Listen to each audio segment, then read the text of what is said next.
Selamat malam parents semuanya. Semoga semua dalam keadaan sehat ya malam hari ini. Terima kasih sudah bergabung malam hari ini ya.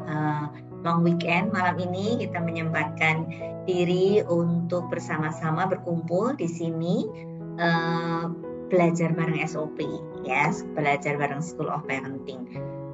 Sebenarnya hari ini kita acaranya bukan workshop online gitu, tapi kita lebih ke sharing ya, bincang-bincang online bersama mitra-mitra ahli School of Parenting. Pada malam ini kita akan sama-sama sharing tentang perjalanan parenting ya, atau perjalanan mengasuh anak ya, atau perjalanan pengasuhan ya, yang ternyata masing-masing mempunyai struggle-nya berbeda-beda sendiri-sendiri, seperti juga tadi ada di video tadi ya, yang disebutkan tadi kita inginnya sesuatu yang perfect untuk anak kita, tapi kadang-kadang kita menutupi ya kebohongan-kebohongan itu dalam versi kita masing-masing gitu. Jadi hari ini kita nanti akan banyak sharing.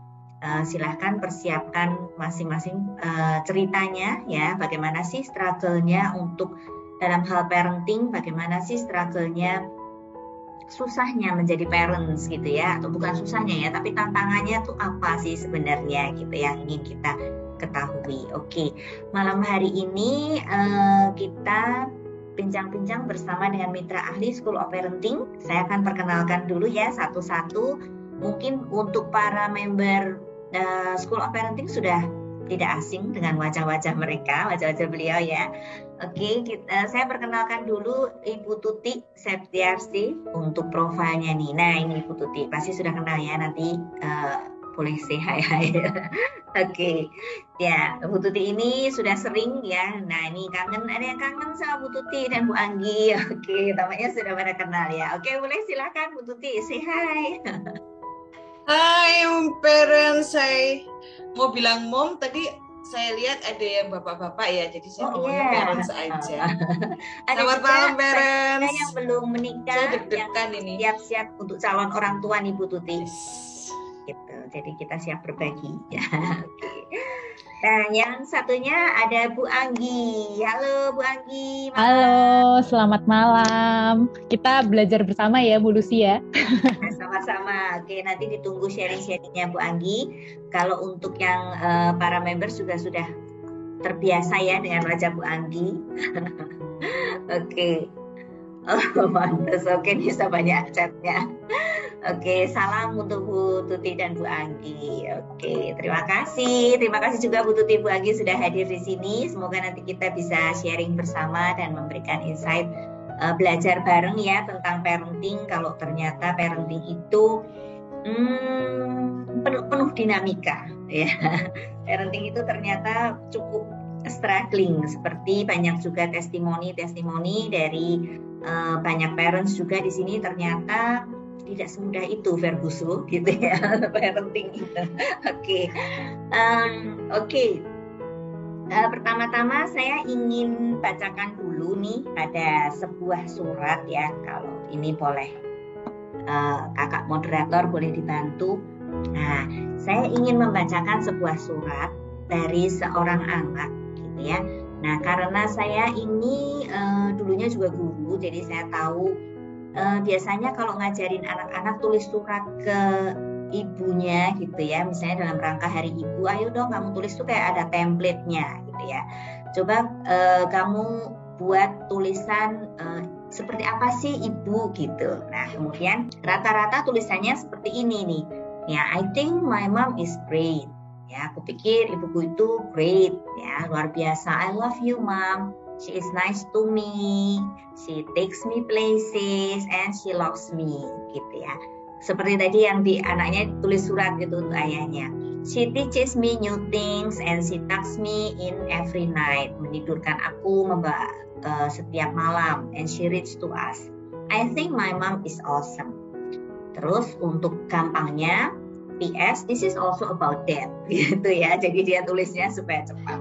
Oke, nah ini biasanya anak-anak balita atau anak-anak yang baru sekolah gitu ya, sudah sekolah masuk di awal-awal sekolah mereka akan menuliskan seperti ini. Tapi ada juga surat yang lain nih. Nah, ini kalau anaknya sudah remaja, ternyata berbeda karena mereka sudah punya perasaan sendiri yang mereka ingin ungkapkan ya tentang orang tuanya. Nah, ini saya bacain juga ya.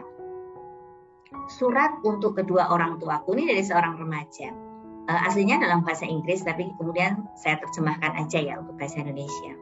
Mama dan Papa, terima kasih buat pengorbanan waktu, cinta, dan uang untuk membesarkan aku demi menjadi seorang dewasa yang punya kepedulian dan tanggung jawab. Aku sangat menghargai semua itu. Kalian juga telah mengajariku banyak hal. Cinta, tanggung jawab, kebaikan, dan rasa hormat terhadap pendapat, kepercayaan, bahkan juga perasaan orang lain. Kalian telah mengajarkanku nilai-nilai dari perilaku yang baik, dan kalian telah menjadi contoh terbaik, hampir terbaik. Tapi kenapa aturan-aturan tersebut seperti sirna ketika kalian menonton aku di pertandingan olahraga? Orang yang sama yang mengajarkanku tentang hal-hal indah di atas, tiba-tiba berteriak-teriak dari pinggir lapangan tentang kesalahan yang aku buat di lapangan. Kalian teriaki juri, pelatih, memukul-mukul bangku penonton dan menghancurkanku dengan kalimat, "Ayo, lebih fokus pada permainanmu." Aku berusaha sangat fokus, Ma dan Pa. Aku sangat ingin menang, jauh melebihi keinginan kalian. Aku ingin kalian bangga padaku, dan aku juga ingin bangga pada kalian. Kenapa kalian tidak bisa mendukungku cukup dengan mengatakan, "It's okay, usaha yang bagus, Nak. Akan ada waktunya kamu akan mengalahkan mereka." Dan lebih baik lagi, mengapa kalian tidak bisa tenang, bertepuk tangan dan turut gembira bila aku melakukan hal yang benar? Mengapa kalian harus berteriak mendikte apa yang harus aku lakukan di lapangan? Apakah kalian sadar kalau kalian telah mempermalukan aku? Aku ingin kalian dapat menjadi pendukung terbaikku, Ma, Pa, bukan malah menjadi pencemooh terbesar. Anakmu.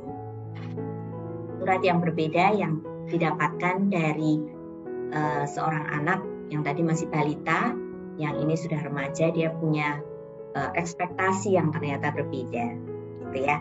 Nah, sebelum kita bincang-bincang lebih jauh, kita ingin sedikit mengisi untuk Mentimeter, ya.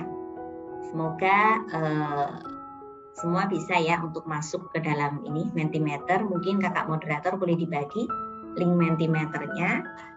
Nah, pertanyaannya pertama adalah, mengapa Anda perlu belajar parenting? Oke, nggak apa-apa, waktunya sudah habis, nanti masih ada pertanyaan lagi. Mengapa Anda perlu belajar parenting? Mengapa sih Anda perlu belajar parenting? Boleh juga kalau yang nggak bisa di drop di chat juga nggak apa-apa, nanti saya bacakan. Karena saya ingin menjadi orang tua lebih baik lagi. Oke. 14, oke, supaya saya bisa menjadi orang tua yang lebih baik untuk anak, sehingga anak itu menjadi pribadi yang lebih baik. Supaya tahu bagaimana bersikap menjadi orang tua agar mental anak sehat. Time's up, oke. Kita harus terus belajar dari perjalanan. Oke. Mengapa? Oh, tiba-tiba kok there is no correct answer. Ya, boleh. Memang there is no correct answer ya. Di sini tidak ada jawaban yang salah, tidak ada jawaban yang benar. Jawabannya adalah agar sebentar, supaya menjadi orang tua yang cerdas untuk lebih baik, supaya punya alat tempur, mengerti cara menghadapi anak dan dapat mendampingi mereka bertumbuh. Ingin anak saya jadi anak yang bahagia, belajar untuk diri sendiri dan untuk bekal sang anak. Oke. Memutus, yang di chat juga ada memutus mata rantai didikan zaman dulu yang kolot. Di bawah lagi ada lagi, tidak ada sekolah bagaimana agar tidak mengulangi kesalahan orang tua terhadap saya. Oke, boleh ke bawah lagi. Oke, nah dari jawaban-jawaban ini saya minta share-nya dulu ya dari parents. Oke, atau boleh salah satu open mic deh, boleh. Oke, minta raise hand dulu supaya bisa kita kelihatan, bisa di. Oke, Mam Restu ya. Oke, Mam Restu, silakan Mam Restu. Silakan sharingnya. Halo, selamat malam. Malam, Mam Restu. Selamat malam, Miss Lucy, Bu Tutik, Bu Anggi. Ya, kangen Bu Tutik sama Bu Anggi nih. Malam, Ibu. Oke, tadi sebenarnya jawaban aku, Miss Lucy, itu kenapa kita perlu belajar parenting? Karena aku juga perlu belajar buat diri aku sendiri ya, selain buat anak gitu, selain buat bekal anak gitu. Karena sejatinya prinsipku tuh kita bukan menyiapkan jalan untuk anak, tapi menyiapkan anak untuk jalannya. Kalau aku seperti itu. Terus aku juga ingin minta pendapat Bu Tutik sama Miss Anggi dan Bu Lucy nih. Kemarin ada teman aku yang punya statement seperti ini. Sebenarnya parenting itu dinamis katanya. Karena apa yang kita lakukan sekarang belum tentu nanti di cucu kita itu 100% benar semua gitu kan. Tapi kan setidaknya kita belajar gitu. Aku pun perjalanan parentingku dengan anak-anak ini nggak begitu mudah gitu Bu Lucy ya. Sampai akhirnya aku ketemu School of Parenting gitu kan. Sampai akhirnya kita belajar bersama di sini ya Miss Lucy ya. Karena memang nggak segampang itu belajar parenting itu gitu kan. Nggak segampang kita baca artikel terus di-share atau gimana, nggak. Kalau untuk mempraktekannya gitu. Tapi dengan keinginan kita ingin lebih baik ke depannya, keinginan kita ingin mempersiapkan anak itu, maksud aku tuh di situ aku sangat semangat sekali untuk belajar parenting ini gitu. Terus benarnya tadinya parentingku sama anak-anakku itu tadinya gini Miss Lucy. Oh, aku harus memperlakukan anak-anakku bagaimana aku diperlakukan sama orang tua gitu kan. Oh, diurusin sama orang tua itu seperti ini gitu. Tapi ternyata aku salah kan. Toh yang aku alamin itu belum tentu anakku juga pengen gitu digituin gitu. Akhirnya ya aku belajar pelan-pelan melalui School of Parenting juga gitu. Dan sadar nggak sih parents yang mungkin member SOP juga, secara kita nggak sadar workshop SOP ini saling berkaitan gitu. Entah itu dari parenting atau reparenting journey, entah itu tentang kemarin tuh sama Bu Foni itu delay gratification, pokoknya saling berkaitan. Jadi banyak banget yang kita pelajari dari School of Parenting. Buat Miss Lucy keren banget sih School of Parenting ini, jadi membantu kita para parents, entah itu yang belum jadi parents atau parents yang baru punya anak 1 sampai punya anak udah banyak, itu nggak menutup kemungkinan buat kita terus belajar parenting gitu. Jadi semangat parents semua, tetap semangat. Jadi parents yang lebih baik lagi. Gitu aja Miss Lucy, terima kasih. Terima kasih banyak Mam Restu untuk sharingnya. Nah, untuk pertanyaannya yang tadi komen dari temen ya tadi ya Mam Restu, yang ngapain sih toh nanti yang besok-besok juga pasti ganti lagi ilmunya gitu ya. Nanti kita simpan dulu nih. Nanti silahkan nanti Bu Tuti dan Bu Anggi akan mencatat dan menjawab. Oke. Nah, ada yang raise hand lagi nih tadi dari Mam Devina, tadi saya sempat lihat ya. Saya mau bantu jawab yang ini aja. Tadi mungkin ada yang karena berhubungan dengan masa kecil ya, masa lalu. Kenapa itu ya? Mungkin kalau dari yang saya dapat dari SOP ya selama ini, bahwa inner child itu sangat berpengaruh pada pola asuh. Jadi akan turun-temurun gitu ya. Jadi memang sebagai orang tua sedikit banyak pasti kita meneruskan pola asuh yang terdahulu gitu. Jadi memang perlu sekali kita belajar terus supaya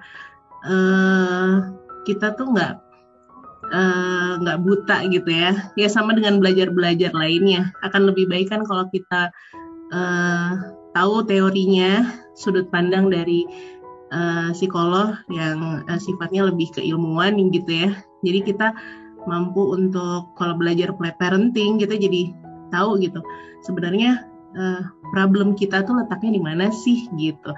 Apakah inner child atau ada yang lain gitu ya. Dan memang dari SOP ini saya banyak banget dapat insight-nya. Itu aja. Terima kasih Terima Susi. kasih Mbak Devina sharingnya. Jadi kerasa banget ya kalau ternyata masa lalu kita ternyata juga secara nggak sadar tiba-tiba muncul gitu ya ke pengasuhan anak kita. Oke, satu lagi nih dari Kak Mama atau Kak ini, Kak Sinta Putri Utami. Silakan. Mam Sinta. Assalamualaikum. Waalaikumsalam. Nah, ya. Sudah ada belum ya? Sudah ada belum ya? Sudah terlihat. Oh, sudah terlihat. Ya. Sini kok nggak ada gambarnya ya? Sudah terlihat kok. Oh ya, ini apa ya? Saya juga kan kayak masih baru gitu ya. Mungkin di sini banyak banget senior-senior yang lain. Seperti yang sebelum-sebelumnya ada 2 orang ibu tadi ya.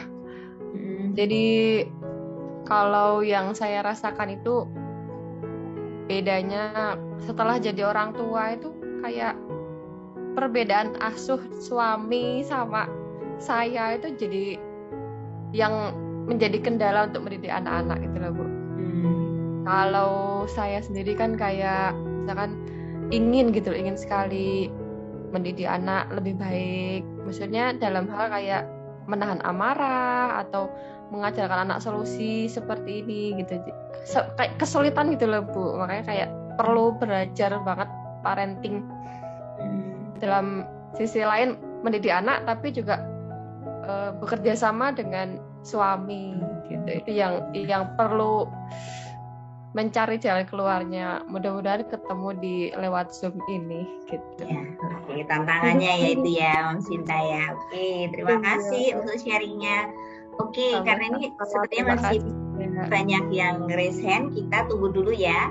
Kita ke pertanyaan berikutnya dulu. Oke, silakan kakak moderator boleh untuk pertanyaan berikutnya.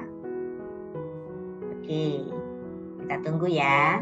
Pertanyaan berikutnya, menurut Anda apa yang membuat teori parenting tidak berhasil? Gitu. Nah, apa sih itu kira-kira yang membuat saya sudah belajar nih, saya sudah ikut workshop School of Parenting terus-terusan, tapi kok nggak ada yang berhasil gitu ya. Anak saya kalau tantrum saya tetap marah, saya tetap gregetan gitu ya. Apa sih kira-kira yang membuatnya itu susah gitu untuk dilakukan? Tidak konsisten, masih ada yang perlu diperbaiki dari kita sebagai orang tua. Realita tidak sesuai ekspektasi, oke. Tidak sabaran, tidak konsisten, tidak memberikan. Oke, ada perilaku anak yang tidak berduga. Oke, tidak seteori dengan suami orang tua mertua. Oke, watak anak juga pengaruh. Karena emosi, realita, kondisi berbeda. Oke, ya terima kasih jawabannya semua. Oke, lingkungan tidak ada support system, kurang sabar. Rata-rata emosi, kemudian tidak konsisten, kemudian berbeda ya dari apa yang diterapkan berbeda ternyata dengan lingkungan. Nah, saya ingin dapat nih sharingnya dari yang menjawab tadi ekspektasi dan realitanya berbeda. Nah, ini sudah banyak yang raise hand. Mungkin silahkan dulu untuk sharingnya. Apakah tadi jawabannya juga realita tidak sesuai ekspektasi gitu ya? Ekspektasinya seperti ini nih.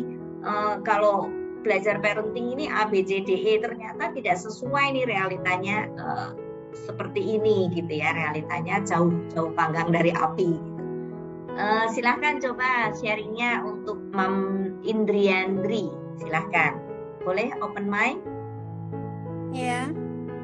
Ya, silakan Mam untuk sharingnya. Kalau saya itu lebih ke belum selesai dengan diri sendiri mungkin ya, karena saya salah satu anak-anak yang mempunyai anak. Jadi iya, saya menikah muda sekali.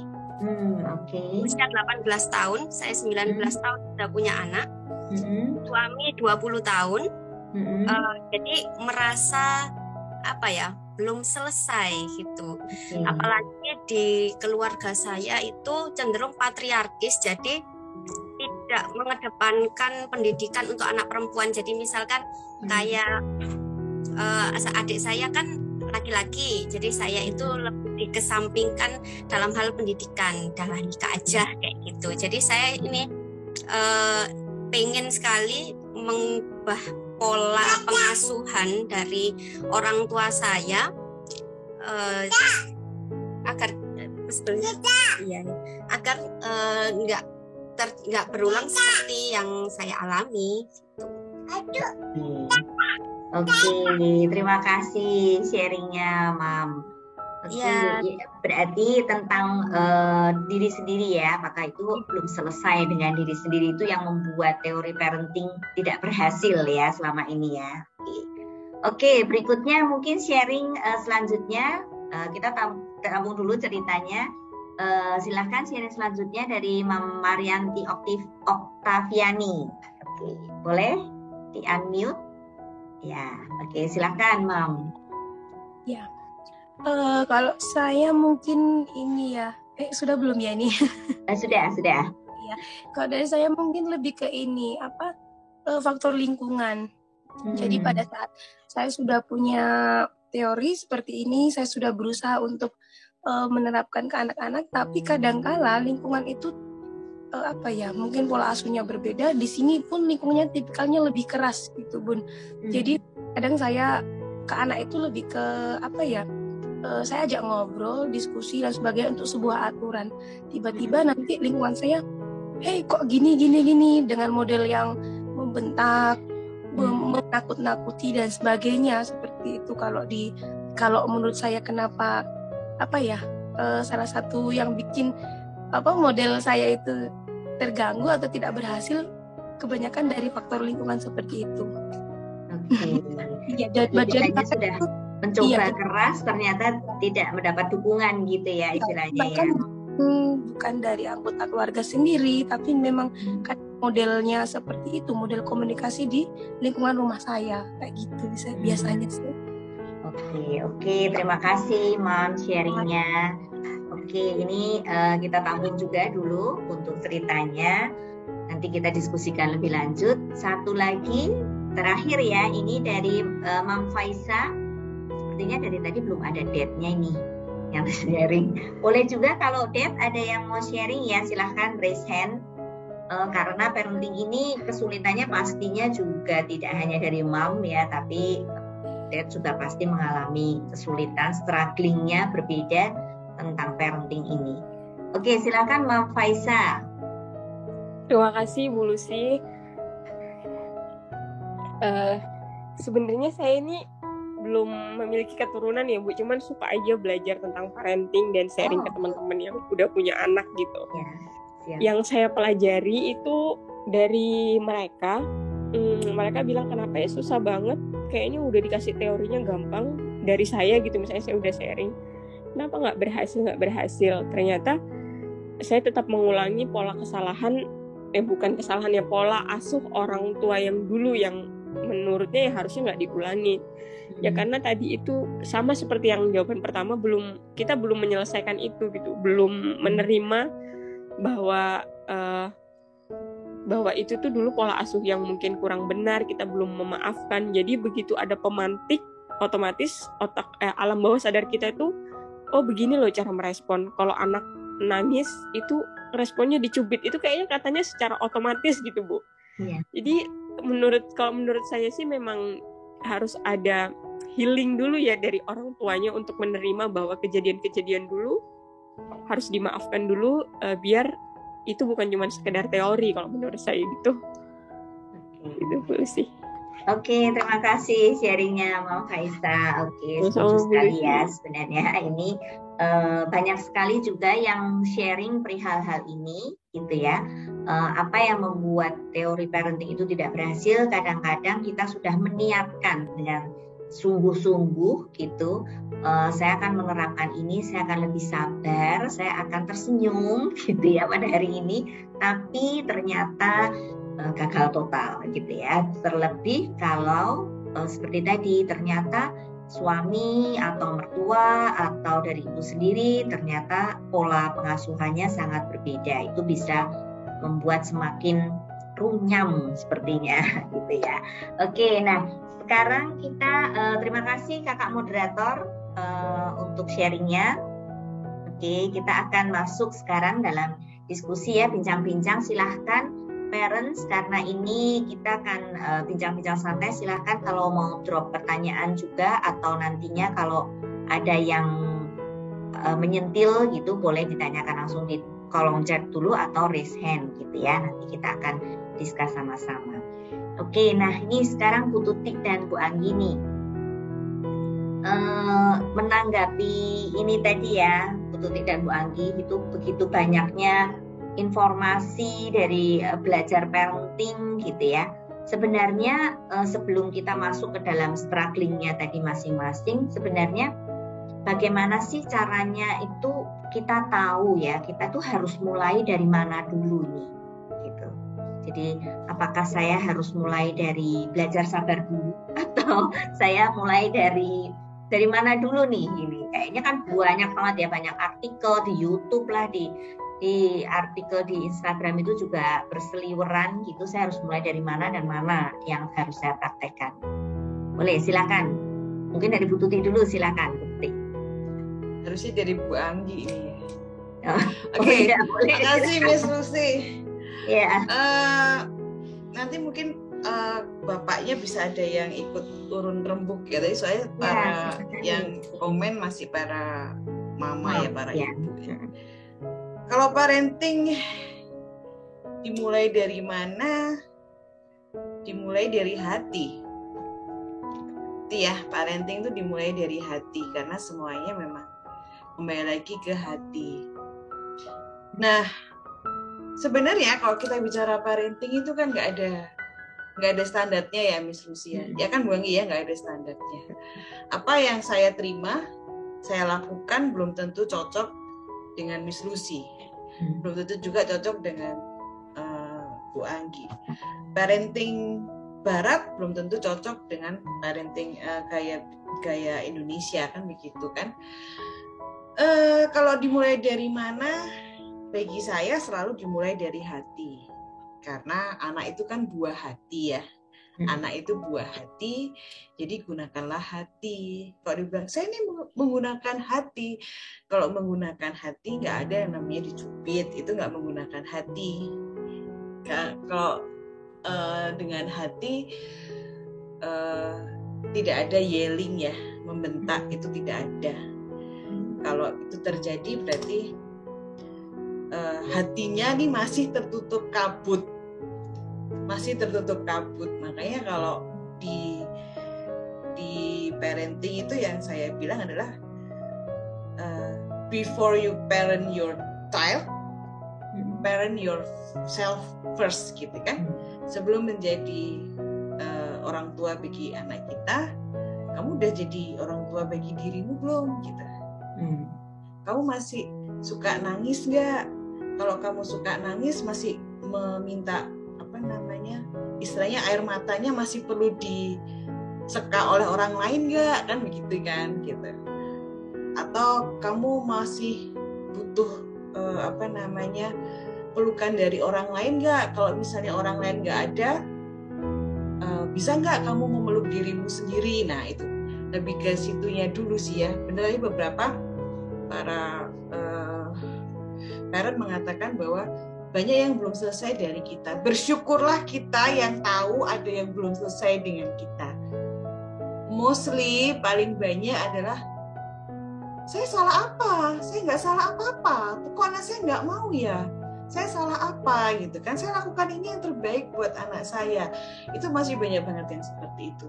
Jadi para moms, para parents yang sudah mengerti bahwa kita harus selesai dulu dengan diri kita, itu bagus, pakai banget. Itu kalau dari saya ya, kalau mau bicara tentang parenting. Setidaknya kita sudah ada awareness untuk tahu bahwa kita perlu ya mulai dari hati kita sendiri kan maksudnya. Hati kita sendiri. Oke nih. Nah, kalau dari Bu Anggi nih, gimana sih setelah mengapa perlu ya, maksudnya penting ya kita mulai dari diri sendiri dulu. Kalau tadi Bu Tuti bilangnya mulai dari mana? ya dari hati kita sendiri, dari diri kita sendiri. Nah, mengapa sih penting gitu? Kalau dari Bu Anggi mungkin penjelasannya, silakan. Ya, bagus banget ya penjelasannya Bu Tutik, bahwa ya proses itu harus dimulai dari hati, harus dimulai dari diri sendiri. Kenapa itu menjadi penting gitu ya? Kalau kita kita berinteraksi dengan orang, itu kan kita juga perlu aware dengan diri kita sendiri, gitu ya. Demikian juga dengan anak.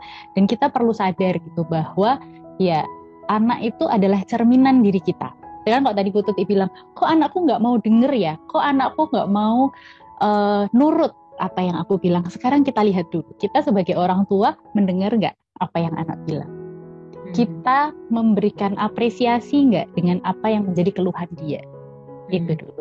Jadi ya, kenapa kemudian itu perlu untuk dimulai dari diri kita sendiri ya? Kita perlu sadar bahwa parenting itu adalah sebuah cerminan. Anak kita itu seperti apa, ya itulah diri kita. Gitu. Mereka adalah gambaran kecil dari diri kita. Kan mereka belajar dari apa yang mereka lihat, gitu ya Bu Lucia. Mereka belajar dari apa yang mereka dengar. Dan itulah yang kemudian menjadi keluar di perilaku mereka sehari-hari. Dan saya itu suka sekali dengar bahwa parenting itu adalah proses belajar sepanjang hayat.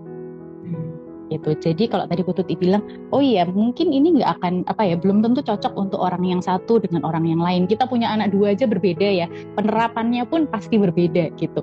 Sehingga setiap tahapannya itu seperti apa ya kita perlu belajar lagi. Anak yang pertama tahap perkembangannya seperti ini, anak yang kedua tahap perkembangannya seperti ini, ya belajar lagi sampai tua gitu. Betul banget. Jadi belajar terus ya. Ya. Nah ini sekalian ini nih menanggapi tadi yang dari Mam Restu tadi, sharingnya Mam Restu ya tentang komennya, toh nanti kalau anaknya udah gede atau di generasi cucunya ke depan ilmunya udah ganti lagi gitu ya. Jadi buat apa dong kita belajar sekarang gitu ya. Gimana nih tanggapannya nih Bu Anggi? Iya. Mam Restu masih mendengar ya di sini ya. Oke. Halo Mam Restu, apa kabar?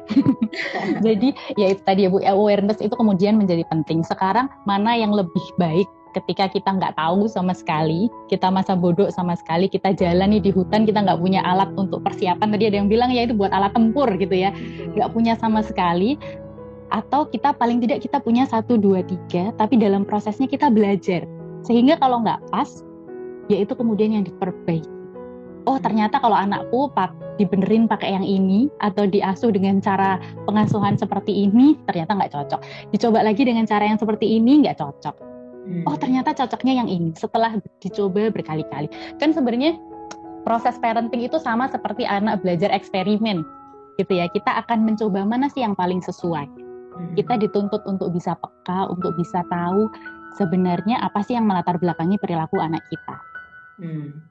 Gitu. Nah dari situ kan kemudian kita belajar. Makanya kan ilmu parenting juga berkembang ya. Anak zaman dulu mungkin zamannya bapak ibu saya gitu, nggak boleh pokoknya, udah nurut. Kalau anak saya, emangnya kenapa gitu? Emangnya kenapa? Kok bisa begitu gitu kan? Nah beda juga dengan cara pengasuhan terhadap kita. Nah itu kenapa kok proses pengasuhan ini perlu belajar terus, dan ya nggak apa-apa. Apa yang sudah ada itu kita simpan sebagai pegangan. Mana yang cocok itu yang kita pakai gitu. Nah ini Mam Restu kayaknya mau nanggapin dulu nih. Silakan Mam Restu. Boleh langsung bertanya juga. Silakan. Halo, ya udah. Bu Anggi, terima kasih pemaparannya sebelumnya. Soalnya Miss Lucy, Bu Anggi, Bu Tutik, aku tuh agak gemes gitu ya sama emang sih kebebasan temanku juga berpendapat gitu. Cuman semenjak aku kan orangnya seneng share gitu ya sama orang-orang tua lain gitu. Aku seneng karena dari orang tua lain juga kita belajar sama kayak kita sekarang ini lagi discusskan gitu. Nah, temen aku itu bilang gini juga, aku tuh bukan penganut paham toxic parent katanya gitu. Karena menurutku toxic parent itu nggak ada. Tapi kalau menurut aku gini, oke, menurut temanku itu toxic parent nggak ada. Tapi kalau misalnya kita melakukan hal yang terus-terus kita lakukan gitu kan ke anak, nanti kan rodanya terus berputar gitu kan. Karena nih menurut temanku ini, apapun yang dilakukan orang tuanya selama untuk kebaikan anak ya nggak apa-apa katanya. Tapi aku juga bukan pengen jadi siapa sih yang pengen jadi toxic parent gitu ya Miss Lucy ya. Apalagi ada di SOP artikel tentang toxic parenting itu seperti apa gitu. Dan kita kan mengantisipasi ya Bu Anggi ya. Itu tadi kata Bu Anggi, yang penting kita belajar.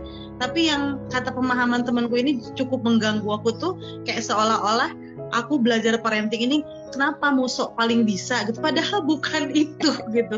Kita kan sama-sama belajar tiap harinya ya, karena sebelum kita menang dengan anak, sebelum kita menang dengan pasangan, kita harus menang dengan diri kita sendiri, seperti tagline-nya SOP ya. Di samping saya kebetulan ada suami juga dia ikutan workshop sini, saya suruh dia ikut speak up tapi malu, katanya biar ibu aja katanya. Karena saya sama suami pun tentang parenting ini sama-sama santai ngejalaninnya ke anak-anak, tapi kita juga nggak bisa sesantai itu yang oke, ikutin alurnya apa gimana, enggak. Makanya tadi saya bilang saya mempersiapkan anak saya untuk jalannya, bukan mempersiapkan jalan untuk anak saya gitu kan, beda ya. Dari kata-kata aja udah anak untuk jalannya, bukan jalan untuk anak gitu, seperti itu. Jadi insightful banget sih malam ini diskusinya pasti Miss Lucy. Terima kasih Bu Tutik dan Bu Anggi. Itu aja sharing dari aku. Terima kasih, semangat Mam Restu. Itu zaman terus berubah, tapi kan bukan berarti ya mungkin generasi mendatang kita tidak tahu ya seperti apa, mungkin zamannya robot, tapi kan bukan berarti terus kita saat ini juga nggak belajar kan ya gitu. Nah ini kita menyiapkan fondasi.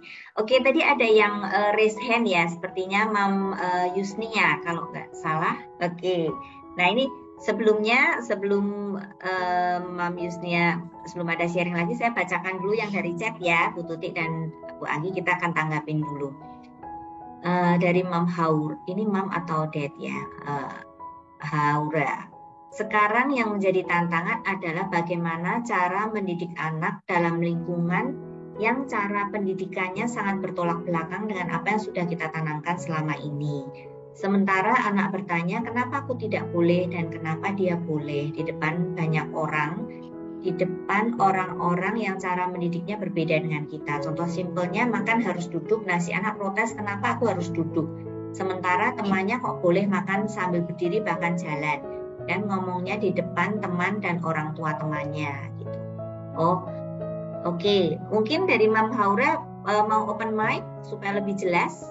Mungkin ini sepertinya lebih ke menanggapi seolah-olah saya di depan orang itu harus seperti apa gitu ya.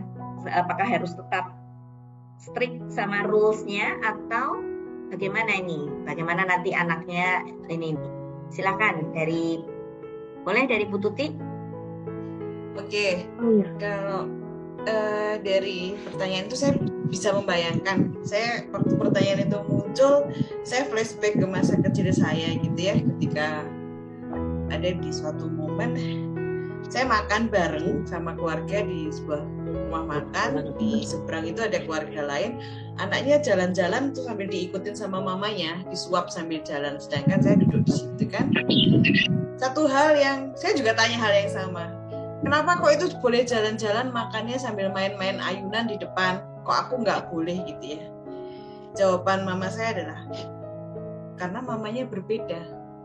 Ya, itu jawabannya cuma gitu, karena mamanya beda. Beda mama, beda aturan. Kamu mau ikut aturannya mama yang mana? Kalau kamu mau ikut aturannya mama yang membolehkan dia jalan-jalan, kamu bisa ikut. Tanya sama mama itu, boleh nggak kamu jadi anak? Kalau kamu mau jadi anaknya mama, ya ikuti aturan mama. Nah, setelah dari situ saya mulai melihat ada perbedaan, bahwa ada dua orang yang berbeda, maka akan ada dua perilaku yang berbeda. Sampai di rumah, baru saya didudukkan. Ini maksudnya. Dan beliau juga mengatakan bahwa mama nggak mungkin cerita panjang lebar di rumah makan, karena banyak orang. Jadi mama jelaskan di sini. Jadi di situ yang saya pegang adalah kuncinya dialog. Dialog itu penting. Sekecil apapun anak-anak itu, mereka perlu dialog. Saya selalu menekankan ini kepada para klien saya adalah coba lihat dari points of view si anak itu. bukan dari points of view kita orang dewasa. Itu yang seringkali kita sebagai orang dewasa lupa, bahwa anak kecil tuh juga punya points of view-nya mereka sendiri, dan points of view-nya itu so sederhana. Mereka tuh nggak perlu dijawab dengan berdasarkan teori ini, ya. Makan yang paling bagus adalah duduk, itu nggak perlu gitu loh. Mereka hanya perlu kenapa mah, gitu kan?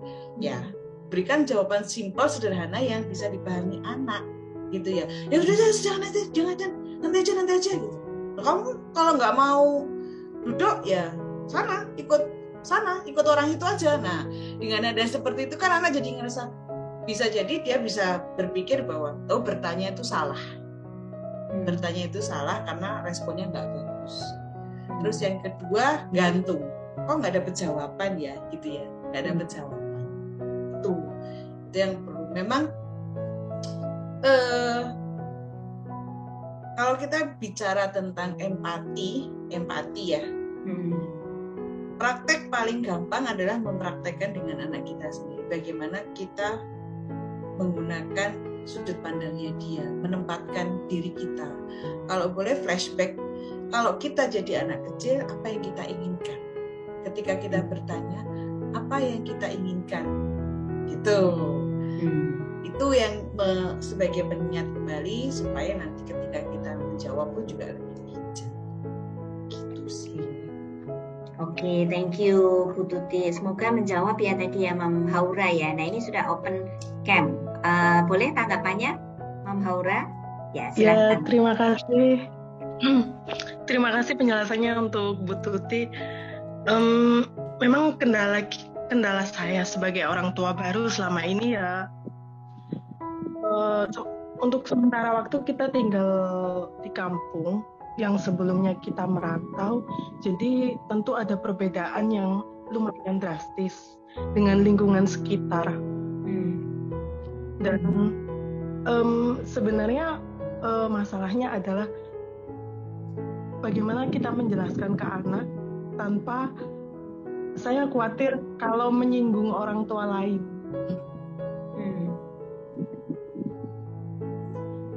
Karena sangat bertolak belakang sekali. Karena sangat bertolak belakang. Jadi Mom Haura mau menjelaskannya ketika di depan ada orang tua itu ya, atau bagaimana? Mungkin seperti di rumah yang sudah Ibu Tuti sampaikan tadi, untuk di depan umum mungkin hanya sedikit saja.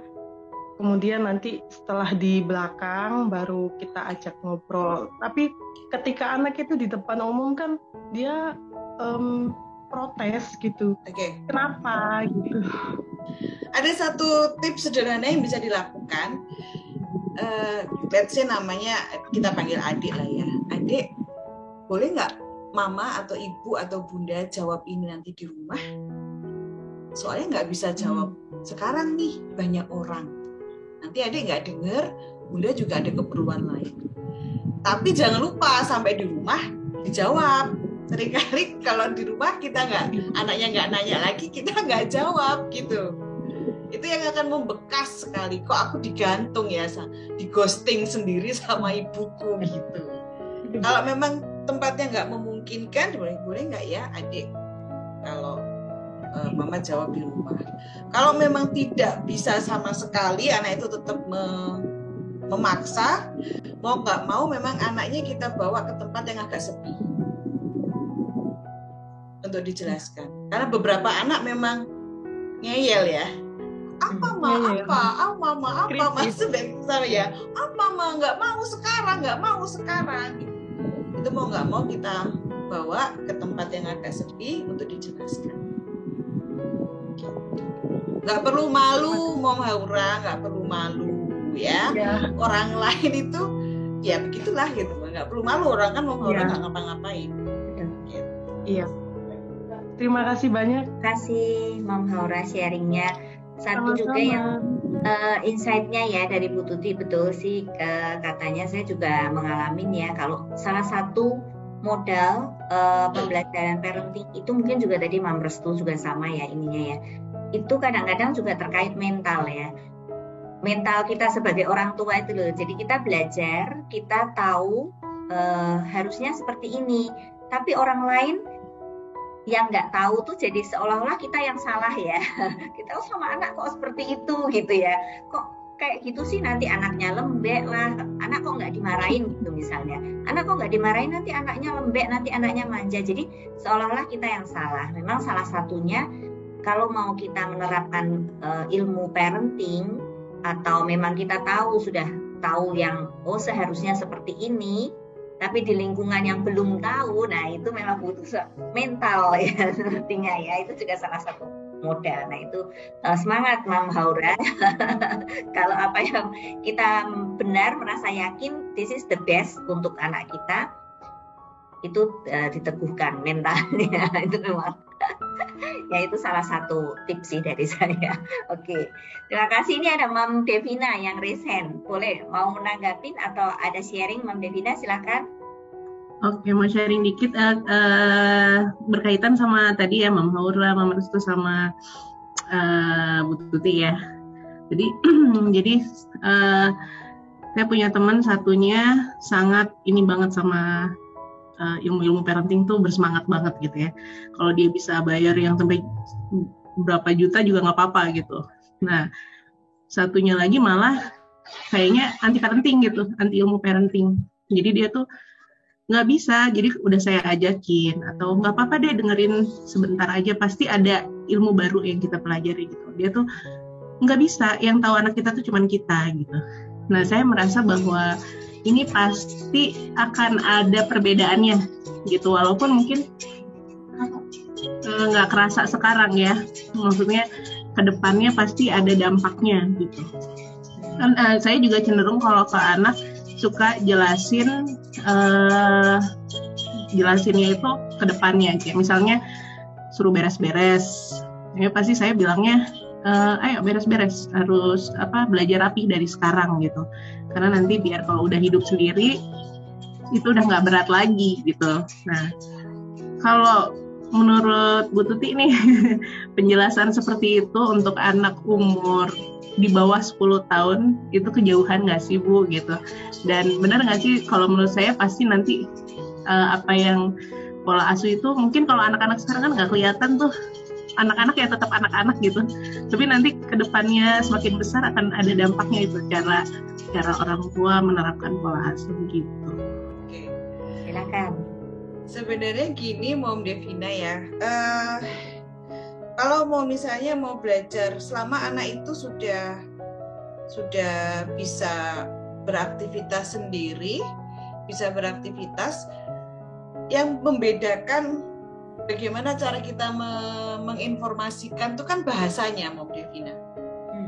Kalau di bawah 10 tahun kita ngomongnya kayak apa, di atas 10 tahun kita ngomongnya kayak apa. Kontennya kan tetap sama, bagaimana dia bisa merapikan mainannya dia sendiri, dan bagaimana dia bisa bertanggung jawab atas apa yang dia lakukan.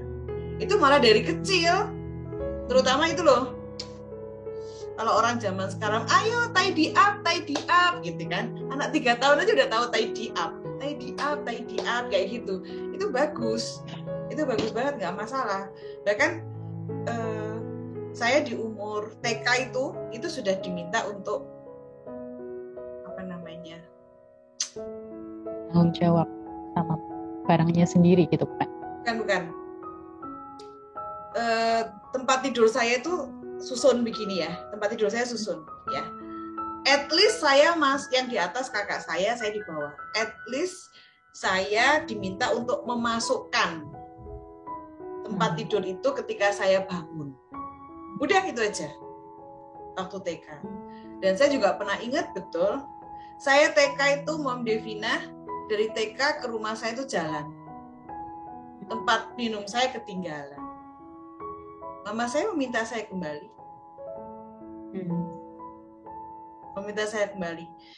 Dan somehow saya tidak merasa itu sebagai hukuman. Karena ibu saya tidak meminta dengan marah-marah gitu, enggak. Nanti kalau itu hilang, kita nggak punya botol lain, kamu besok nggak bawa botol loh ya. dan saya kembali. Itu normal ya, sejak kecil sudah diajari tanggung jawab, itu bagus kok Mom Devina. Oke, cuman hanya caranya aja apa, bahasanya aja gitu. Jangan, kemarin saya punya klien tuh gini, anak umur 3 tahun belajar nulis ABCD, ya ABCD. Kita tahu lah ya, anak umur 3 tahun belajar nulis itu seperti apa ya. Mamanya bilang kayak gini, kok jelek sih tulisanmu? Iya. Kok jelek, kan mama sudah ngasih tahu, ayah ini begini loh, bagus gitu. Kok jelek? Latihan nulis hurufnya benar, tapi ketika anak belum bisa memenuhi ekspektasi kita, itu kita harus lihat lagi umurnya, umur berapa dia. Ekspektasi kita, ekspektasi untuk umur 3 tahun, apa ekspektasi untuk anak umur 10 tahun. Itu yang seringkali kita lupa. Apalagi kalau itu anak ketiga, kakaknya, masmu dulu nggak kayak gitu loh. Iya, repot lagi kan itu Mom Devina. Itu aja yang perlu dijaga di kata-katanya. Kadang-kadang karena kita tuh itu nggak sadar semua. Tapi tanggung jawab itu memang dari kecil itu sudah harus tanggung jawab. Terutama dari hal-hal yang kecil, paling gampang yaitu mainannya. Itu buat apa sih nanti? Nggak apa-apa. Boleh menambahkan, Bu Lucy? Silahkan, Bu Anggi. Keren sekali sih penjelasannya Bu Tuti tadi, betul sekali bahwa tanggung jawab itu memang perlu dibentuk gitu ya Bu Devina dari kecil. Tetapi apakah kita menjelaskan pada anak sesuai dengan apa yang tadi Bu Devina katakan ya, ini untuk masa depanmu nanti dan lain sebagainya. Kita perlu lihat pada karakteristik anak juga gitu. Karena tidak semua anak-anak itu bisa diajak untuk berkomunikasi dengan cara seperti itu. Ada anak-anak yang memang secara kognitif mereka lebih kuat dan lebih puas ketika mereka dijelaskan secara logika. Kenapa ini harus begini, kenapa itu harus begitu. Tapi ada juga, ini kebetulan pengalaman pribadi, anak saya 2, yang satu itu seperti itu, sama seperti putranya Mom Devina, yang kalau kenapa ya kok aku harus nyuci piringku sendiri gitu. Dijelasin pakai, iya nanti kan kamu ketika besar mungkin udah nggak ada mbak lagi, susah cari mbak, jadi kamu perlu untuk bisa mandiri melakukan itu sendiri. Atau kalau kamu nanti kuliah kos gitu ya, tinggal sendiri, kamu bisa melakukan itu dengan baik. Nah kalau anak yang kedua nih, ayo adek dibawa ke tempat cuci, dia ngelengos, dia pergi gitu. Jadi mungkin kita juga perlu menyesuaikan karakteristik anak ini juga seperti apa, anak-anak yang bisa dijelaskan atau enggak. Kalau misalnya model yang kedua ini seperti anak saya yang kedua tadi, kalau dijelaskan dia tinggal pergi gitu ya, tahu-tahu utuk ya, bodo amat ibu ngomong apa gitu ya, itu kita bisa ajak, kita temenin yuk bareng-bareng sama ibu. Jadi mungkin dia nggak butuh alasan, tapi mungkin dia perlu dibantu untuk membentuk perilakunya sehingga itu tercipta ada pathway gitu ya di kepalanya, bahwa oh ya setiap aku makan maka otomatis ini ditaruh. Oh setiap aku habis mainan maka ini ditaruh. Gitu. Jadi ya itu tadi, kita sebagai orang tua perlu jadi detektif. Anakku cocok dengan pola yang mana. Makanya belajar model-model yang banyak itu juga perlu. Gitu.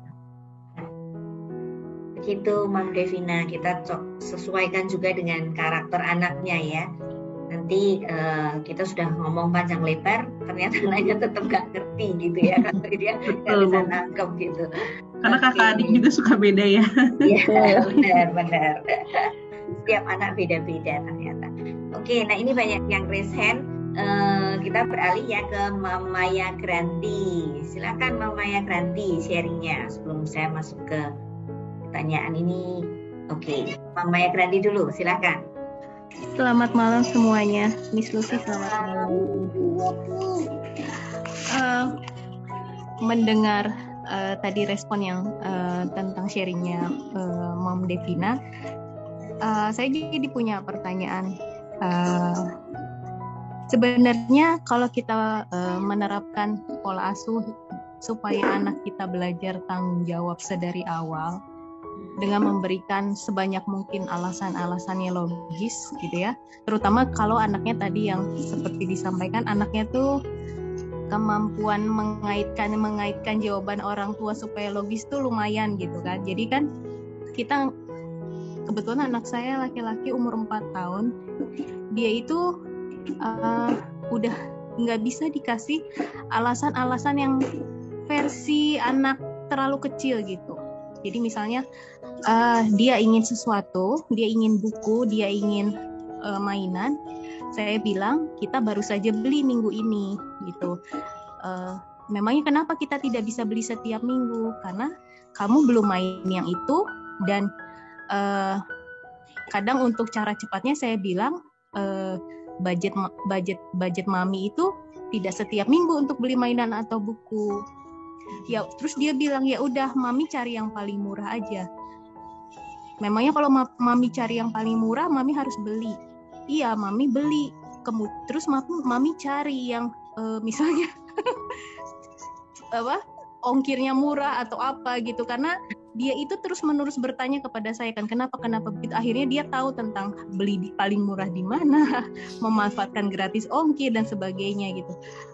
Akhirnya belakangan ini dia sering mengatakan bahwa dia kan jadi merasa ketergantungan ya kepada orang tua. Kalau aku mau begini, aku harus tanya orang tua dan mendapatkan penjelasan orang tua, berbagai penjelasan logis. Akhirnya dia sering bilang sekarang, aku tidak mau lagi dianggap anak kecil, umur 4 tahun. Aku ingin saja seperti mami dan papi. Di rumah ini 3 orang dewasa, bukan 2 orang dewasa dan 1 anak-anak. Nah, yang jadi concern saya apakah sebenarnya bagaimana ya tips and triknya supaya saya hanya khawatir dia nanti jadi dewasa sebelum umurnya gitu. Dia terlalu terpapar banyak informasi yang harusnya belum dikonsumsi mungkin untuk anak seumur itu atau gimana. Kira-kira bagaimana ya? Terima kasih. Oke, silakan dari Bu Anggi nih. Silakan Bu Anggi. Baik, ini menarik sekali ya kalau kita bicara anak-anak itu kan sebenarnya dia kalau kita lihat gitu ya dari apa yang dilakukan oleh putranya Mama Maya itu kan ini anak yang pintar gitu ya, dia anak yang cerdas, dia mampu berpikir secara logika. Oh iya, kalau misalnya mau beli ini, mau yang murah di sini, kalau misalnya ibuku bilang bahwa oh iya di sini mahal, oh iya kan bisa cari yang lebih murah dan lain sebagainya. Kan sebenarnya logika berpikir dia itu sebenarnya jalan gitu ya. Nah, bagaimana menyikapi ketika ya itu tadi kalau anak kita tidak ingin dianggap seperti anak-anak lagi, kita bisa jelaskan juga sama dia, kita bisa ngomong, emang menurut kamu orang dewasa itu seperti apa? Itu. Kemudian kita berdialog itu tadi ya, kalau tadi Bu Tuti bilang bahwa dialog itu adalah proses yang penting, kita bisa tanya sama dia, emang menurut kamu itu orang dewasa itu yang seperti apa? Dari situ kita bisa diskusi sama dia, oke, oh kamu ingin diajak misalnya dalam setiap kesempatan kamu pengen diajak untuk berdiskusi. Ayo, tapi kamu juga perlu tahu kalau di usia ini itu kamu masih perlu belajar banyak hal karena menjadi orang dewasa itu juga tanggung jawabnya banyak, harus cari uang, harus bisa memenuhi kebutuhan sehari-hari dan lain sebagainya. Gitu. Apakah kamu sudah sanggup? Misalnya seperti itu. Nah, ketika kita mengabaikan apa yang mereka pikirkan itu juga kemudian menjadi jangan sampai itu kemudian dilakukan, jangan sampai kemudian mematahkan apa yang menjadi pemikirannya dia gitu. Karena kan mungkin dia berpikir bahwa oh ya dengan aku memposisikan diriku sebagai orang dewasa, aku tuh bisa setara loh dengan apa yang menjadi pandangan-pandangan orang tuaku. Kayak gitu. Nah, proses diskusi, proses dialog ini yang kemudian menjadi penting di setiap kita mengambil keputusan. Kita menjelaskan secara logis hal-hal yang menurut dia itu penting. Gitu, bahwa sebenarnya nggak apa-apa ketika umur itu kemudian kita ajak berdiskusi, tapi kita juga perlu untuk membatasi mana-mana saja, hal-hal apa saja yang kemudian boleh dia pahami di usia dia, sama hal-hal mana saja yang nanti ya ketika kamu besar kita boleh menunda penjelasan. Nanti ketika kamu sudah lebih besar, ibu akan menjelaskan lagi, mama akan menjelaskan lagi, tapi pada saat ini ya hal-hal seperti ini yang perlu untuk kamu ketahui kayak gitu. Karena anak-anak di usia ini biasanya mereka akan sangat senang kalau diajak berdiskusi, diajak berdialog, misalnya sesimpel ketika menentukan peraturan di dalam rumah, mengajak mereka berdiskusi, melibatkan mereka berdiskusi, misalnya kayak tadi gitu, ada jatah membeli mainan atau buku gitu, itu bisa didiskusikan, ada budget loh gitu, misalnya oh iya dalam 1 bulan ini kita punya budget sekian rupiah untuk bisa membeli buku atau membeli mainan.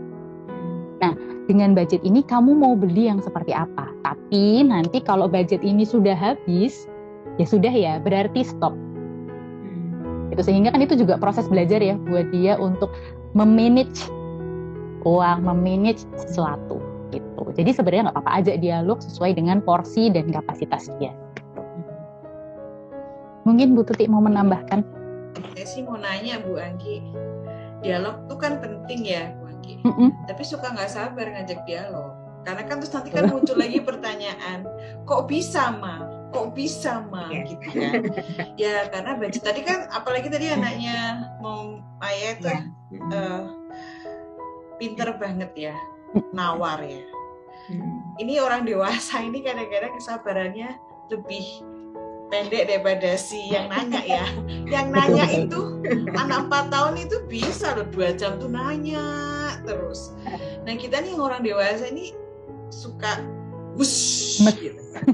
Suka gemes gitu. Suka gemes. Nah ini gimana untuk latihan sabar, latihan dialog tanpa terpancing gitu. Iya. Ini sama dengan pertanyaan ini sama dengan pertanyaan di chat ini persis. Jadi pertanyaannya Bu Tuti semoga sekalian menjawab ya. Bagaimana cara menjadi orang tua yang sabar? Ini termasuk juga kalau anaknya banyak terus gitu ya. Oke, saya coba untuk menjawab, tapi saya yakin ini Mam di sini kan juga pasti pengalaman juga sudah banyak ya, kita sharing gitu ya. Ini kalau versi saya seperti ini. Satu yang perlu kita sadari, setiap perilaku yang ditunjukkan anak pada saat ini itu bisa jadi adalah potensi yang menggambarkan dia ke depannya. Anak-anak seperti putranya Mamaya tadi, ketika kita beranggapan bahwa ini anak kok tanya terus, kita jengkel, kita melabel nakal, maka kita secara tidak sadar akan punya mindset bahwa ketika dia tanya terus itu dia nakal. Kok dia menghabiskan waktuku dengan bertanya gitu. Tapi kalau kita bisa memasukkan mindset dalam diri kita, oh ya anak ini pinter. Suatu saat ketika dia dewasa, dia bisa menjadi negosiator ulung. Dia bisa bernegosiasi dengan baik, dia bisa berkomunikasi dengan baik dengan orang, dia bisa sangat kritis, dia pengen tahu banyak hal. Nah, ketika mindset seperti ini yang kita bawa, itu akan membawa kesadaran kita ketika menanggapi dia menjadi lebih baik. Harapannya seperti itu. Yang sadar dulu lah gitu. Kita sadar dulu bahwa anak ini berlaku demikian karena dia punya potensi begini. Kedepannya bisa jadi dia akan jadi anak yang seperti apa. Kalau misalnya kita rasa kita sedang dalam kondisi emosi yang sedang bergejolak atau mungkin sedang kemerungsung gitu ya, kalau orang Jawa bilang terburu-buru gitu, kita bisa menjawab dulu, merespon dulu apa yang dia sampaikan, kemudian kita hold. Kita bilang, sebentar ya, Ibu habis ini mau melakukan sesuatu, kita lanjutkan diskusinya nanti jam berapa gitu. Anak-anak seperti ini ketika diberi kepastian seperti itu, biasanya mereka akan bersedia kebanyakan gitu ya. Kita bisa coba gitu dengan anak kita. Ini kita, Ibu ada webinar nih, jam 7. Nanti ya, jam 8.30 kita lanjutkan diskusinya. Oke, kamu sekarang apa? Kita beri alternatif aktivitas supaya mereka merasa nyaman gitu, bahwa kita tidak menolak apa yang dia inginkan, bahwa kita akan melanjutkan dan dia punya pengalihan sambil menunggu gitu. Itu mungkin salah satu caranya ya. Kita mungkin dari Moms di sini mungkin juga punya banyak beberapa cara. Salah satu caranya saya setuju sama Bu Anggi, kalau memang kita lagi emosi gitu ya. Nah ini memang sebaiknya lebih baik step back dulu ya Bu Anggi ya. Betul. Jadi kita take time, mengambil waktu untuk diri itu supaya kita bisa kasih jarak gitu, supaya jangan sampai emosi kita nular gitu ke anak ya, malah jadi anak yang tadinya kritis mau tanya-tanya malah jadi kita padamkan dengan emosi kita sendiri ya. Betul, jadi menutup potensinya kan? Ya, karena emosi yang tidak terkendali gitu ya. Semoga menjawab Mamaya dan Mam Cynthia. Ini juga sering banget kalau udah capek urusan rumah tangga kebawa emosi. Nah itu sendiri ya. Tadi kembali lagi seperti kata Bu Tuti, ya kita memang belajar dulu. dari hati, memenangkan diri sendiri dulu nih ya Bu Tuti ya. Nah, saya mau nambahkan sedikit, ketika capek, Mom, para parents di sini ketika capek, Miss Lucy dia mengatakan step back, take a break, hanya sekitar 5 menit, ya, sekitar 5 menit, take a break. Apa yang dilakukan? Ambil nafas panjang, dalam, lepaskan. Nafas panjang, dalam, lepaskan. Karena dalam kondisi capek itu otak lagi panas banget. Dan pendingin otak itu bukan Shopee COD ya, pendingin otak bukan Shopee COD ya. Pendingin otak itu hanya oksigen, nggak ada lainnya. Jadi hanya butuh 5 menit aja, Mom, 5 menit aja gitu ya. Tarik nafas hanya 5 menit aja. Karena kan ketika kita capek, ketika lelah, kita sedang kemerungsung katanya Bu Anggi, itu kan detak jantung lebih cepat, ya, aliran darah lebih cepat, sehingga aliran oksigen pun juga terhambat juga sama darah itu tadi. Jadi kurang optimal. Jadi hanya 5 menit saja, 5 menit saja. Nah, kalau masih nggak bisa 5 menit itu nanti anaknya ada ya. 5 menit anaknya narik-narik gitu ya, narik-narik gitu ya. Gunakan metode berhitung. 1 dalam hati ya. 1, 2, 3, 4, 5, 6, 7, 8 sampai 100. Nanti kalau di tengah-tengah kita hilang fokus, balik lagi ke 1. Itu dengan sendirinya akan mereduksi rasa gemes kita ketika anak nanya, kok bisa, Ma? Kok bisa? Terus aku ngapain? Mama sampai kapan? Kok lama? Terus aku ngapain? Ulang terus itu ya. Kadang-kadang di sini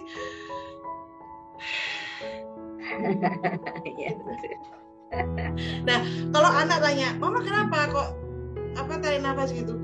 Kita bisa melakukan disclosure sebenarnya. Kita bisa terus terang. Kenapa, Ma? Iya, Mama ini bingung loh jawab pertanyaan kamu. Susah soalnya. Mau dijawab apa ya? Mama kan perlu mikir dulu ya biar bisa jawab. Itu kita boleh banget untuk mengakui bahwa kita perlu waktu menjawab omongan dia. Dia juga akan merasa, oh, Mama aku nggak bisa jawab aku. Itu seneng dia, seneng. Ada kebanggaan dan dia juga, ya benar ya katanya Bu Anggi bilang, kalau dikasih kepastian tuh seneng ya, dikasih kepastian tuh seneng. Itu yang sebaiknya diomongin. Kita nggak perlu jawab anak hari itu, tapi respon. Respon itu yang penting. Gitu. Oke, semoga menjawab ya. Nah, ini banyak banget pertanyaannya juga yang dari saya pengen hold dulu sebentar. Saya ingin ini ya, tadi kembali ke pertanyaan awal dulu. Mohon hold dulu ya parents ya. Saya ingin kembali ke pertanyaan awal dulu. Nah, tadi kita kan belajar tadi parenting tadi mulai dari mana kita bisa belajar, mulai dari diri sendiri dulu ya. Kalau tadi seperti sarannya Bu Tuti, kita belajar mulai dari hati, kita belajar dari diri sendiri dulu. Nah, setelah itu tadi juga ada sharing dari parents tadi ya, siapa? Tadi yang di Mentimeter. Ketika kita sudah tahu, sudah ini dengan diri sendiri, kemudian dari pihak suami atau sekelilingnya ini nggak mendukung nih, tadi yang kegagalan parenting tadi ya, kegagalan parenting. Nah, sebaiknya seperti apa nih alurnya nih Bu Tuti dan Bu Anggi nih. Jadi bagaimana sih kita bekerja sama ya mungkin dengan pasangan gitu ya sebelum kita masuk ke anak gitu. Pentingnya apa sih untuk kita bisa kolaborasi mungkin dengan pasangan? Silakan dari Bu Tuti. Kalau dari saya, parenting ini bukan sebuah kompetisi ya, bukan kompetisi. Makanya tadi kan di awal yang mengatakan ada perbedaan antara cara saya mendidik dengan cara suami saya mendidik. Ya, ketika terus saling dihadapkan jeber gitu, itu menandakan bahwa ego sebenarnya, ego orang dewasa yang bicara, bukan untuk kebaikan si anak. Itu yang perlu kita cermati bersama. Bahwa ini adalah anak kita punya cara masing-masing, belum tentu cara yang kita anggap bagus itu bagus buat anak. Ini itu dikomunikasikan dulu antar pasangan. Yang pertama, bukan kompetisi ya, parenting itu bukan kompetisi. Yang kedua, parenting itu adalah tentang penerimaan, acceptance. Ya, parenting itu adalah acceptance. Saat pola yang saya gunakan untuk anak saya ini tidak berhasil, acceptance. Oh, berarti memang bukan caranya. Saya akan coba cara lain, gitu ya. Kita akan coba cara lain. Bukan berarti kenapa kok nggak berhasil? Bukan. Kalau memang tidak berhasil, oh berarti ada cara lain. Karena ada 1001 cara untuk melakukan parenting. Itu ya. Yang pertama adalah perlu dipahami parenting itu bukan kompetisi. Yang kedua acceptance. Itu penting sekali, acceptance. Dan yang ketiga itu adalah sebuah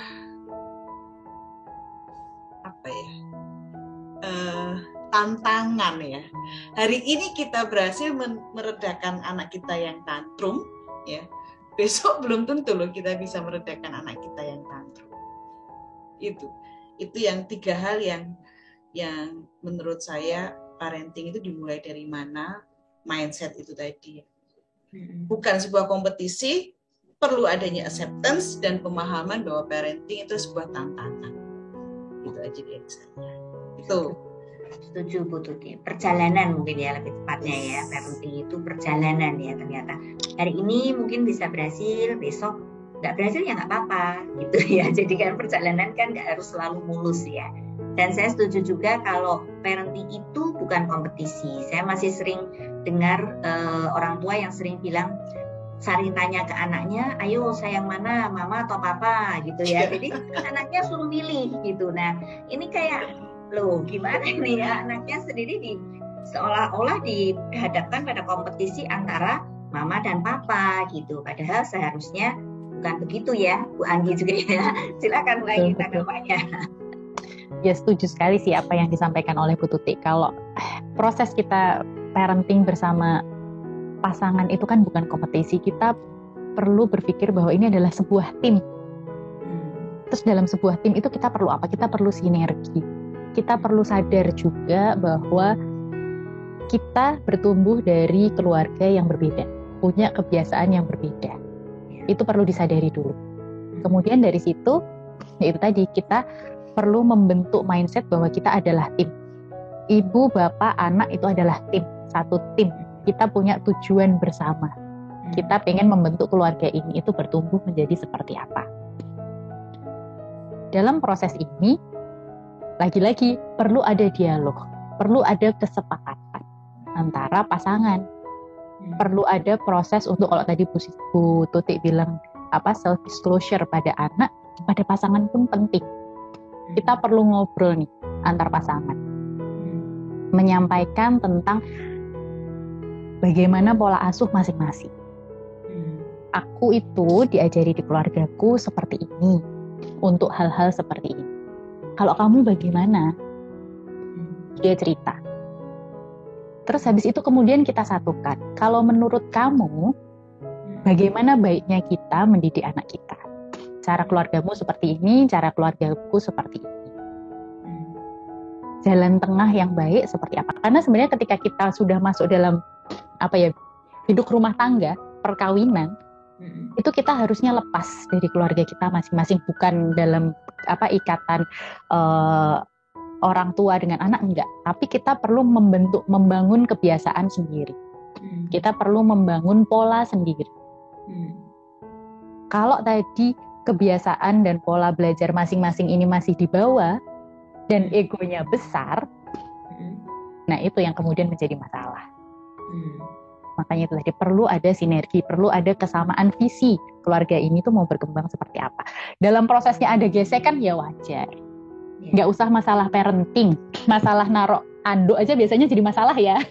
Saya naruh anduknya gini, suami naruh anduknya di mana, di kasur gitu. Itu kan bisa jadi masalah gitu. Sesimpel itu, apalagi parenting. Nah, makanya untuk hal-hal seperti ini kita perlu ngobrol.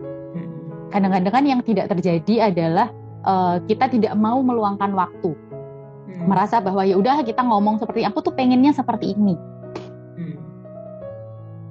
sehingga ya itu tadi prosesnya adalah memaksakan apa yang jadi menurutku benar gitu.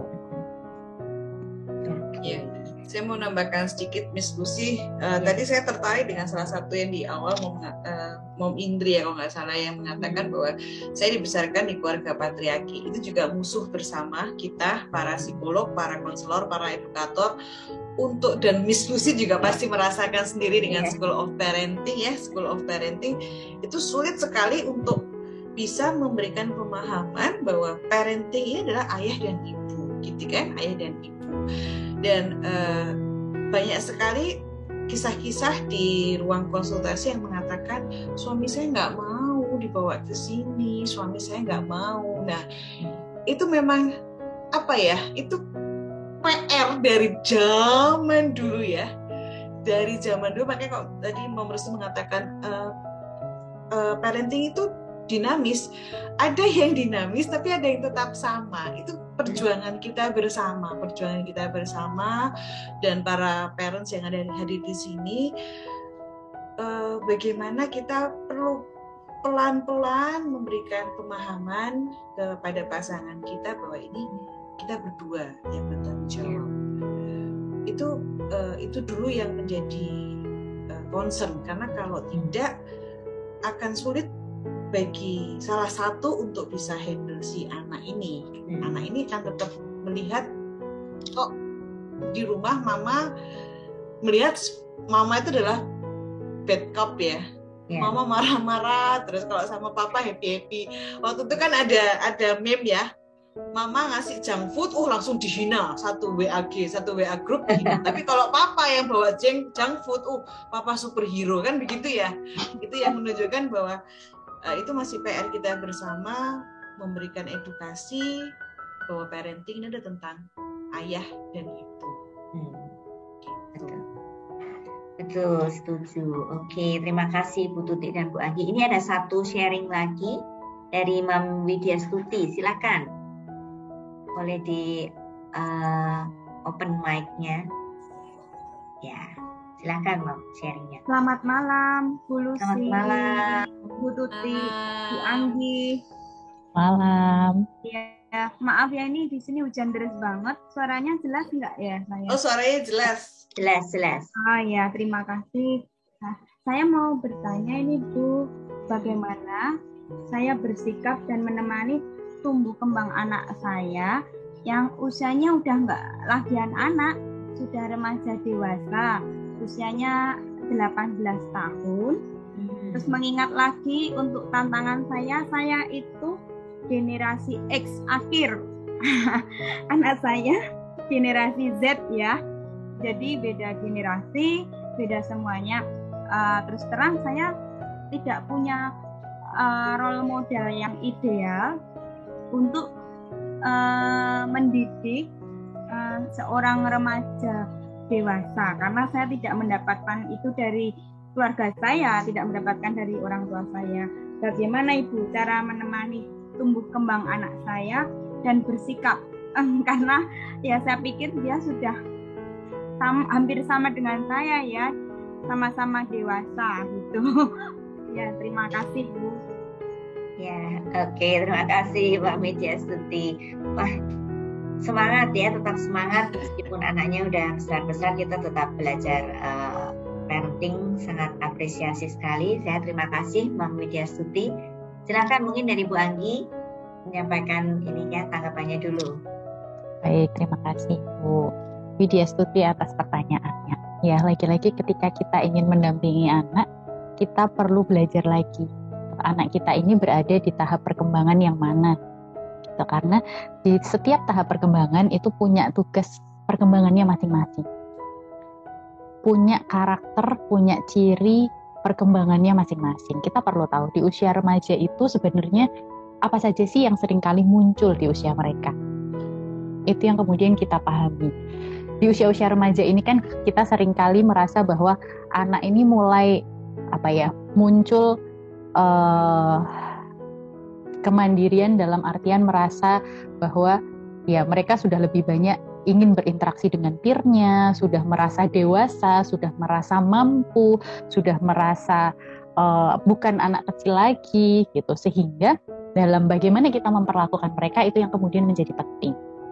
Ketika kita mengajak mereka untuk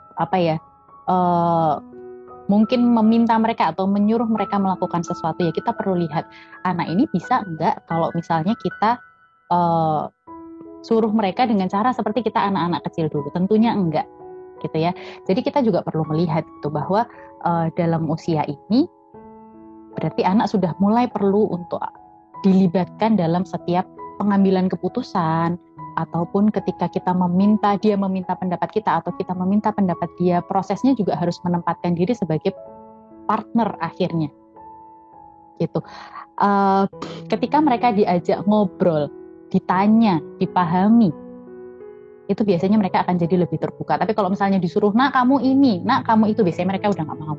Ngapain sih aku disuruh-suruh, semakin disuruh semakin belerek, semakin disuruh semakin menentang gitu. Tapi ketika kita ajak ngobrol, kita tanya sebenarnya apa sih yang kamu rasakan, sebenarnya apa sih yang kamu inginkan, itu biasanya akan membuat mereka jadi merasa, oh aku dipahami, aku bukan disuruh, aku bukan kan proses perkembangan mereka di usia ini tuh egonya sedang tinggi-tingginya gitu ya, sedang merasa bahwa aku bisa melakukan banyak hal, aku itu udah gak kecil lagi, aku itu udah bisa pergi ke sekolah sendiri, aku itu bahkan mungkin udah bisa cari uang sendiri gitu, sehingga menempatkan mereka sebagai partner, sebagai orang yang juga bisa diandalkan, itu akan membuat kita lebih lancar dalam berkomunikasi dengan mereka.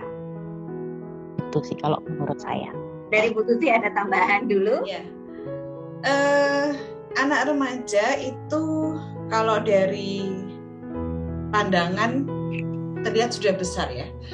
Tapi kita juga perlu pahami, setuju dengan yang kata Bu Anggi, bahwa ada tugas perkembangan yang perlu kita pahami. Pada anak remaja, dorongan, hasrat itu sangat besar. Sangat besar. Karena semua organ tubuhnya sedang istilahnya merekah. Ya, sedang merekah. Jadi energinya tuh full, tapi otak kecil yang bertugas untuk mengontrol itu masih belum tumbuh sempurna. Masih belum tumbuh sempurna. Jadi fungsi kontrolnya masih kurang. Itu sebabnya sering sekali terjadi perilaku-perilaku maladaptif di masa remaja.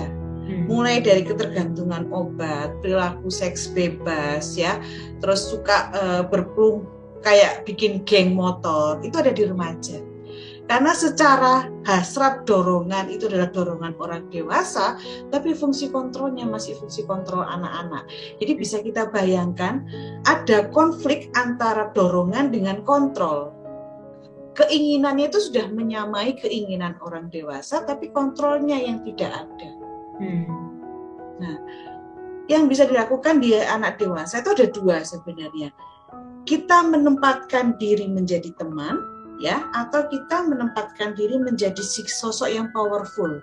Kalau kita main di bawah, itu jelas pasti kita akan terlindas gitu ya, terlindas. Kalau kita mau main di atas, itu akan pasti konflik gitu ya. Itu pasti konflik. Ketika kita menempatkan sebagai teman, ya kadang-kadang kita harus mengikuti pola berpikirnya.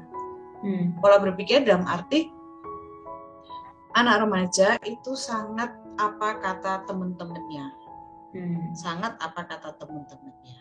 Nah itu kita perlu tahu. Kalau kamu misalnya ngobrol sama teman-temanmu itu seperti apa, modelnya seperti apa, dan mereka sangat tidak suka dihakimi.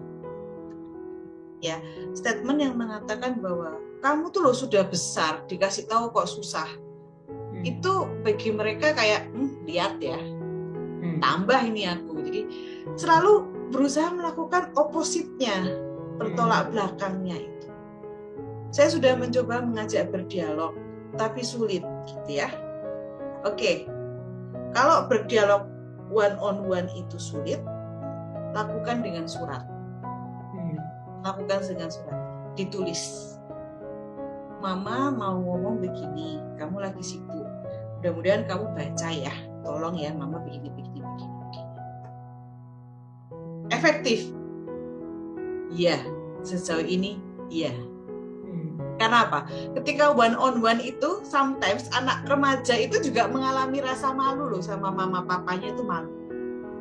Malu. Karena egonya itu loh yang melarang dia untuk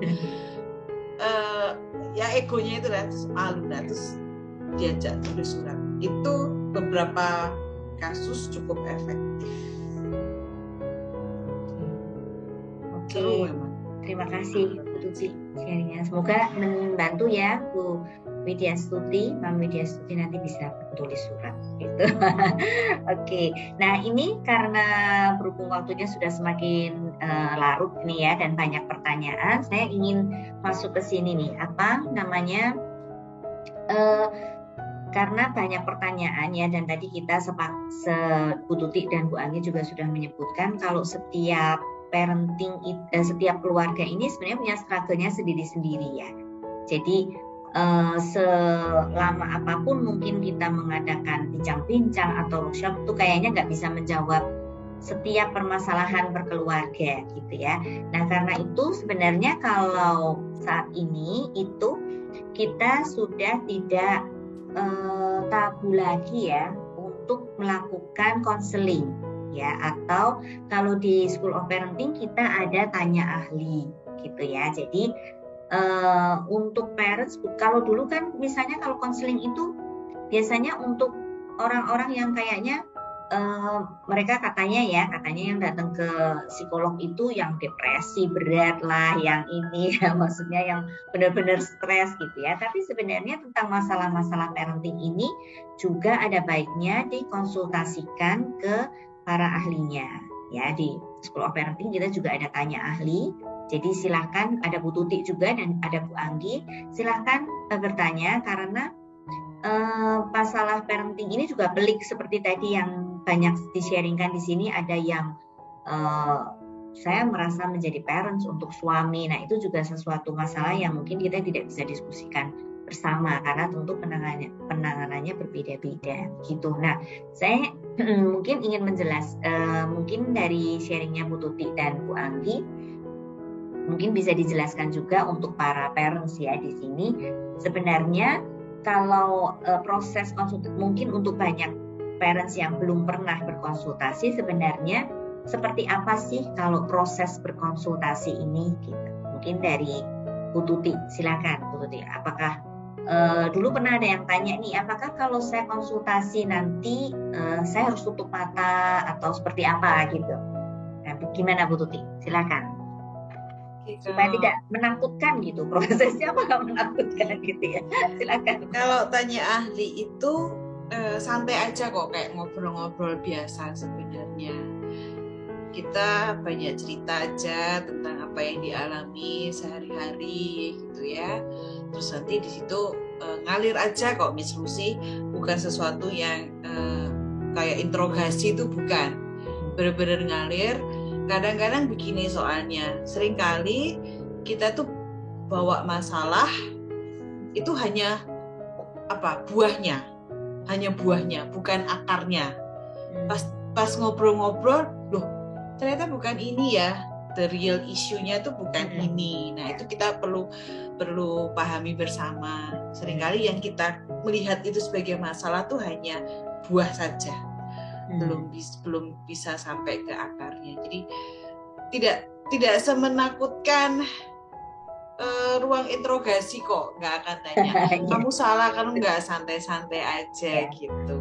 Justru di sini nanti di konseling kita bisa tahu akarnya itu tadi ya Bu Tuti. Ternyata permasalahannya bukan, mungkin saat ini kita merasakan anak saya kok nakal gitu, nggak mau nurut apa kata saya gitu ya, seolah-olah seperti itu. Tapi ternyata setelah dirunut akarnya mungkin ada something wrong dengan kita atau seperti apa gitu ya Bu Tuti ya, kira-kira ya.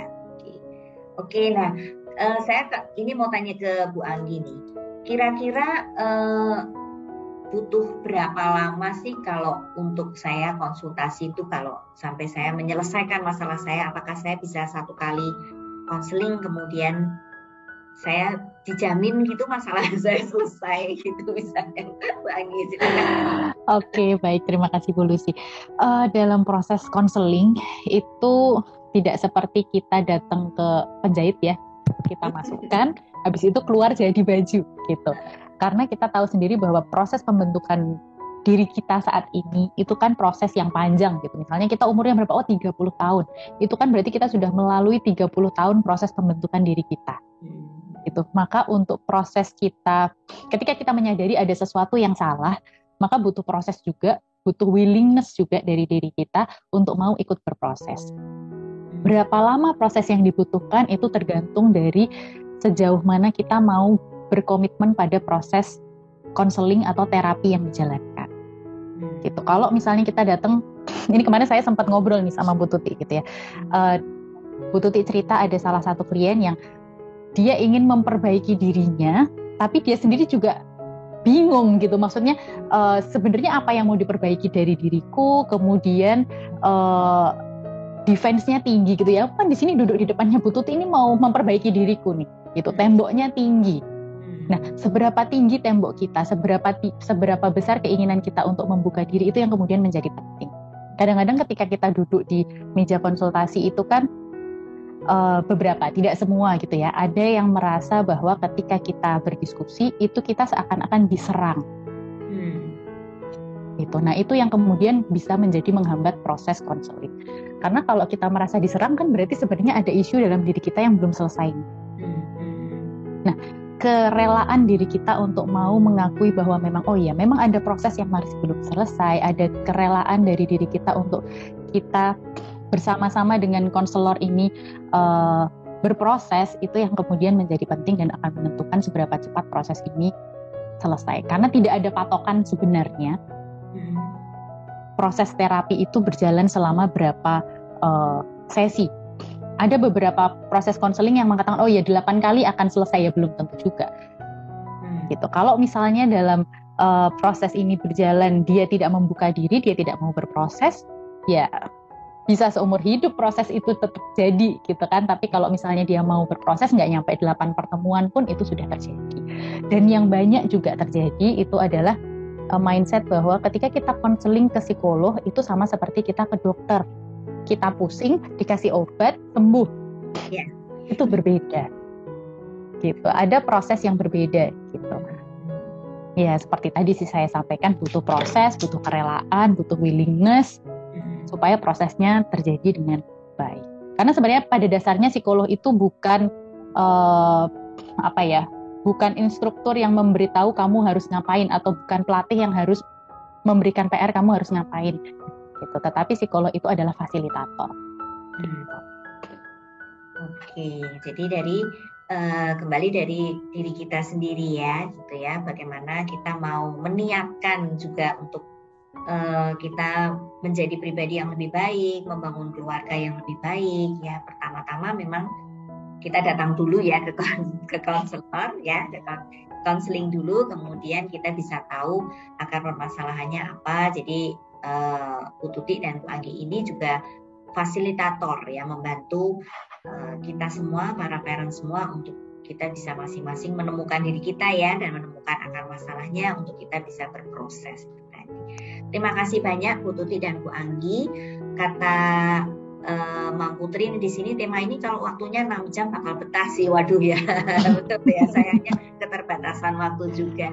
Oke, terima kasih banyak Bu Tuti dan Bu Anggi untuk sharingnya. Mohon maaf Mams untuk banyak pertanyaan yang mungkin tidak bisa dijawab dalam waktu 1,5 jam ini gitu. Jadi silahkan yang masih ingin untuk berproses untuk banyak case tadi ya, sepertinya yang saya baca juga di sini, bisa juga ditanyakan oleh Bu Tuti dan Bu Anggi di ruang tanya ahli gitu ya. Silahkan hubungi di School of Parenting. Nanti setelah ini akan saya sharekan ya untuk ininya. Sekali lagi terima kasih dulu Bu Tuti dan Bu Anggi untuk sharing-sharingnya. Kapan-kapan kita ngobrol-ngobrol lagi ya.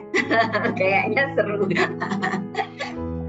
Oke, terima kasih banyak Mam semuanya. Terima kasih. Akhir kata saya sampaikan terima kasih semuanya para parents yang sudah hadir mau belajar. Terima kasih banyak Bu Tuti dan Bu Anggi sharingnya. Terima kasih Mams yang sudah sharing. Kita terus belajar bareng SOP, belajar sepanjang hayat tadi kata Bu Anggi ya.